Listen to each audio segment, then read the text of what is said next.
killings, long before such an activity became fashionable, and was soon taken on the books as a part in the main county state. I worked over the West Cork system until it closed on the 31st of March 1961. The West Cork line covered 92 miles of track. Early beginning.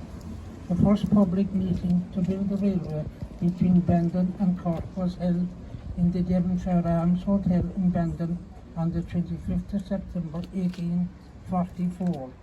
Lord Viscount Bernard, 3rd Earl of Bandon, was in the chair. The first sod was turned on the side on the line on the 16th of September 1845 by Lord Viscount Bernard at the mouth of Kilpatrick Tunnel. Rails and sleepers for the new line arrived by boat Kilmac-Simon Quay outside in Shannon and brought to the line at Rockford near Upton by horse and carriage. At least 2 cargoes of rails were lost at sea. A ship with a cargo of sleepers was also wrecked at the entrance to Cork Harbour. Men were brought in from Carbery mines to board through the tunnels at Kilpatrick and Ballinhassett. 30 men on the day shift and 30 men on the night shift. As time went on, the numbers increased. The first part of the line was opened from Ballinhassett to Bandon on the 30th of July 1849. 2 engines were used, Shee-Gree and Rentenna.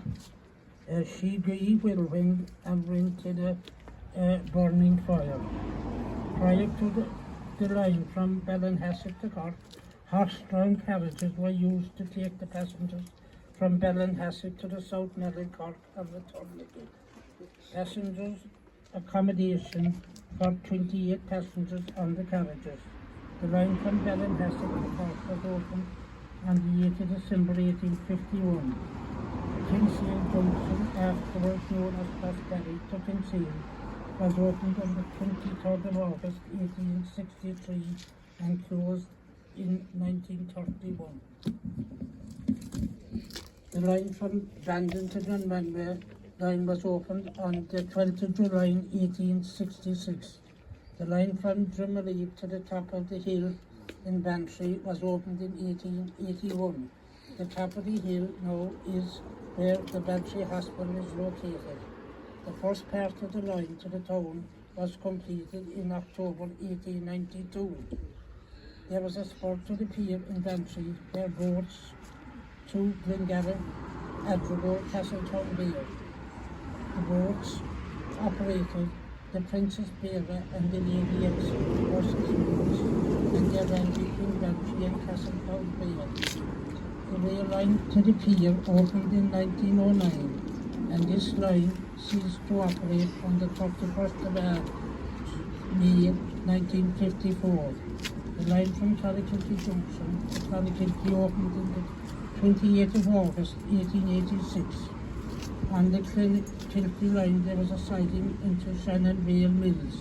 It was operated by the Bennett family. The line was worked by a horse called Paddy. He lived 14 years in a field at Upton after the closure. The line from Ballinhassett to Portnacherry was opened on the 28th of August 1886.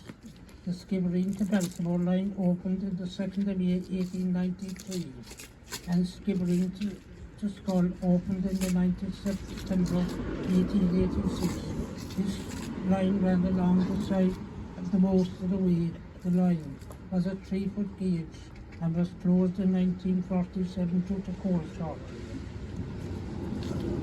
On Monday the 28th of June 1954, the first scheduled passenger train ran with rail cars.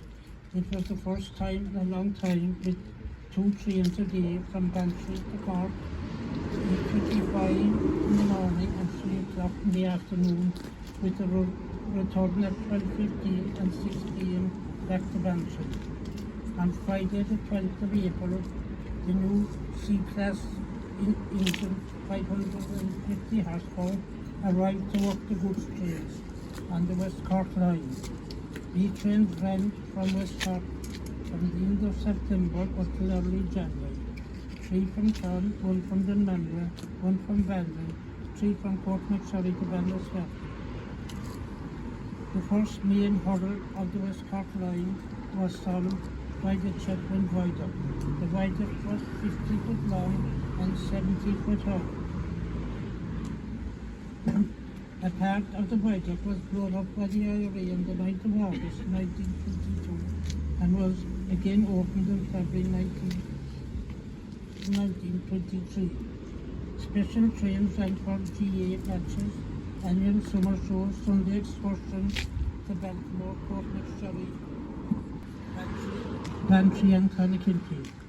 There was a legion of Mary Pilgrims trains to Knock. Those trains left Bantry at 3 o'clock on a Sunday morning and arrived back on Monday morning at 3 a.m. Passengers had to walk across the city to St. Patrick's Church for Mass at 6 o'clock and then walk to Glenmire Station for the train to Claremorris, and the final leg of the journey was bus to Knock. Special trains ran from all big fairs and marts. Pigeon trains ran from Belfast and Loudoun to Skibbereen on Fridays during the summer months. On the last day, the 31st of March, the 6 p.m. to Bantry was driven by Dan Murphy at Shaleeman. The guard was Dennis Halligan.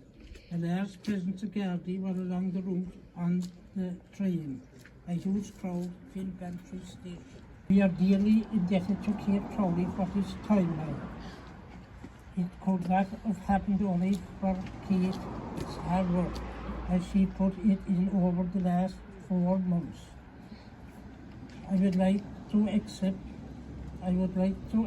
the token to Claire for Kate for her hard work.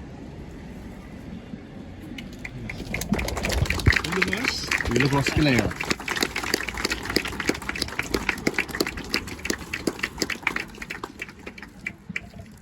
I declare this timeline open. Hey, Henry!